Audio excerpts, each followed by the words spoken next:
Hello, I'm Cressida Cowell, author and illustrator of the How to Train Your Dragon books and also the Waterstones Children's Laureate. And before I read chapter 15, I'm going to of How to Train Your Dragon, because I'm sitting in the writing shed at the bottom of my garden where I wrote all the How to Train Your Dragon books and illustrated them as well. And I'm reading a chapter a day. But before I read chapter 15, I thought I'd talk to you a little bit about something I'm so proud to be supporting, which is called Read the World.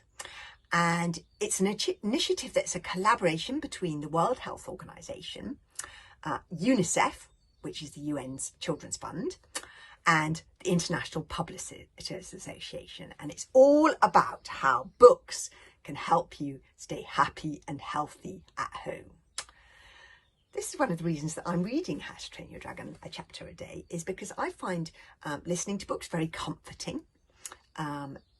Reading books aloud and listening to them is really comforting.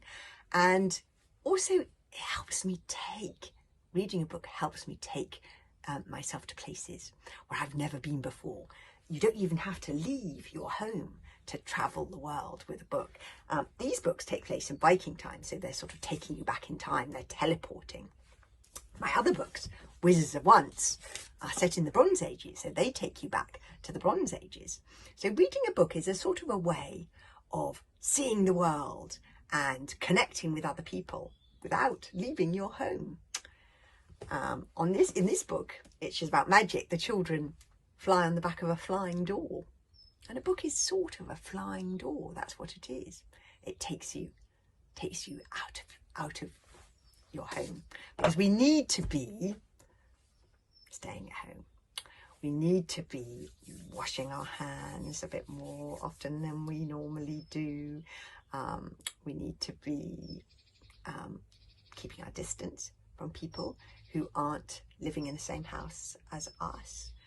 We need to be staying happy and healthy at home, which is why I posted that video of my children exercising the dog in the back of the garden, because we need to stay happy and healthy at home. And reading books is a way that we can do that. We're all missing friends and family at this difficult time. We miss them so much, but we have to stay safe. We have to stay at home if we can. Share with me on Insta or Twitter or Facebook if there's a book that you're finding, or book series that you're finding is helping you stay happy. And I'd love to hear it. And use the hashtag Read the World. Okay, so now it's time for chapter 15. The Battle at Death's Head Headland. While Hiccup and his team had been enraging the Green Death, Thuggery and his team had been infuriating the Purple Death. The two monsters ran smack into one another as they met in the corner of Death's Head Headland. One of Fireworm's wings was broken in two. Parts from her experience in the Green Death's grip. Oh dear, poor Fireworm. But she bravely flew back and made her final speech into his ear as he lay gasping for air in the shallows. "Here he is," shouted Fireworm, "my master, the Purple Horror, who will tear you limb from limb and spit out your toenails." And Fireworm flew away lopsidedly as fast as she could, with one wing trailing behind her. The Green Death was having a bad day. Ordinarily, a sea dragon ex Giganticus Maximus would not dream of attacking another animal of the same breed. Oh, I'll show you why. Because, oh my goodness, sea dragons, yes, they are very, very scary. Yes, the mighty monsters. I have to show you a sea dragon. I've got it in my book of dragons. Yes, that's a sea dragon ex Giganticus Maximus. You can see why they don't attack each other unless they really have to. Because they're so heavily armed that the battle risks ending in death for both of them. However, the Green Death had been attacked and jeered at by minuscule creatures who had inflamed and outraged his vanity. This creature, who seemed to think he was tougher than the Green Death himself, had struck him heavily in the chest. The so the Green Death wasn't thinking too hard. He lunged at the Purple Death with his talons outstretched, breathing great bursts of fire, which lit up the landscape all around like lightning. The ground and the sea shook in great earthquakes as the two gigantic monsters lunged crazily at each other, swearing the most unrepeatable oaths in Dragonese. The Green Death's foot completely destroyed Wrecker's Reef with one blow. The Purple Death's wings caused great landslides to come tumbling down from the headland cliffs.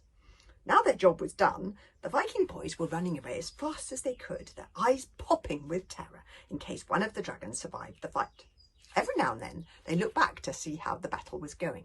With ghastly, eerie cries, the dragons slashed and bit and tore pieces of one another. The sea dragon is the most well-defended creature that has ever lived on this planet. His skin was over 3 feet thick in places and so encrusted with shells and barnacles that it almost had the effect of armour. It is also the most well-armed creature that has ever lived on this planet, and its razor-sharp claws and teeth can rip open its own iron crust as if it were made out of paper. Now both dragons had terrible wounds and their green lifeblood was pouring out of them. The Green Death gripped the Purple Death around the neck with a deadly throat-catcher grip. The Purple Death hugged the Green Death around his chest with a deadly breath-quencher hug. Neither would let go, and the grip of a dragon is a terrible thing. They reminded Hiccup of a picture of on one of his father's shields of 2 dragons forming a perfect circle as they ate one another, each with a tail in their mouth. The dragons thrashed around wildly in the surf, all gagging and choking with their eyes popping, their tails causing such tidal waves that the boys were soaked, even though they were scrambling away from the headland as fast as they could. Finally, with some last heaving shudders and grim gurgles, both mighty beasts lay still in the water. There was silence. The boys stopped running. They stood, gasping for breath, watching the motionless beast with dread. The boys' dragons, which were flying some way ahead of the boys, also turned and hung still in the air. The terrible creatures didn't move. The boys waited 2 long minutes as waves lapped gently over the great motionless bodies. "They're dead," said Thuggery at last. The boys started laughing rather hysterically now that the terror was over. "Well done, Hiccup!" Thuggery slapped Hiccup on the back. But Hiccup was looking worried. He was squinting his eyes and straining to hear something. "I can't hear anything," said Hiccup anxiously. "You can't hear anything because they're dead," said Thuggery joyfully. 3 cheers for Hiccup! Halfway through the boys' cheering, Fireworm let out a terrible noise. "Dessert!" she shrieked. "Oh no! Fireworm thinks they should dessert. This is a bad sign. Dessert! Dessert! Dessert!" The head of the corpse of the Green Death was slowly lifting up and turning in their direction. "Uh-oh," said Hiccup. "The Green Death is going to be angry." There you can see Hiccup saying, "Uh-oh." And we can find out what happens in chapter 16 tomorrow, which is called, chapter 16 is called "The Fiendishly Clever Plan Goes Wrong." Okay. You can hear that tomorrow. So that's the end of chapter 15 of How to Train Your Dragon. We've got chapter 16 tomorrow. Hiccup's adventures are all about facing adversity with hope and kindness and imagination. And that's why I hope they might be helpful in a tricky time. Please share with me the stories and the books and the adventures that you're finding helpful on Insta or Facebook or Twitter with the hashtag #ReadTheWorld.